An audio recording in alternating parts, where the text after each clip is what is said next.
করার পর আপনাকে আপনার পিন কোডটি দিতে হবে। আমি আমার পিন কোডটি দিয়ে দিলাম। পিন কোডটি দেওয়ার পর আপনি লগ ইনে ক্লিক করবেন। ক্লিক করার পর দেখতে পাচ্ছেন ব্যালেন্স জানতে ট্যাপ করুন। আপনি এখানে উপরে ক্লিক করলে আপনার ব্যালেন্স কত দেখা যাচ্ছে। আমার এখানে 20,000 টাকা আছে এবং আপনি সেন্ড মানি করার জন্য দেখতে পাচ্ছেন সেন্ড মানি। সেন্ড মানিতে আপনি ক্লিক করলে চলে যাবে সেন্ড মানিতে। সেন্ড মানিতে ক্লিক করবেন। ক্লিক করার পর আপনি যে নাম্বারটিতে সেন্ড মানি করতে চান সেই নাম্বারটি এখানে টাইপ করবেন। আমি নাম্বারটি টাইপ করে দিলাম, আমি এই নাম্বারে সেন্ড মানি করতে চাই। নাম্বারটিতে ওকে করে দিলাম এবং পরিমাণ আপনি কত টাকা সেন্ড মানি করবেন।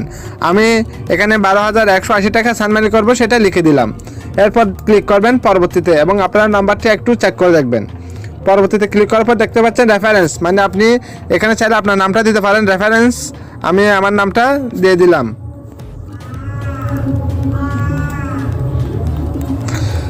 আপনারা চাইলে আপনাদের নামটা দিয়ে দিতে পারেন। আমি আমার নামটা দিয়ে দিলাম ফ্রিল্যান্সার জয় দাস। এখানে আপনি চাইলে আপনার পিন কোডটি আবার দিতে হবে, দিয়ে দিলাম।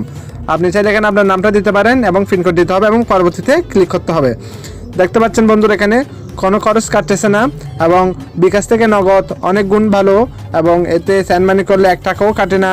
আপনার যে টাকাটা পাঠাবেন সেটা খুব সহজে পাঠাতে পারবেন এবং টাকা পাঠানোর জন্য আপনাকে ট্যাপ করে ধরে রাখতে হবে। এখানে আপনি চিপে ধরে রাখবেন, দেখবেন আপনার টাকাটা চলে যাবে। একটা দেখতে পাচ্ছেন আপনার টাকা চলে গেল 12,180 টাকা।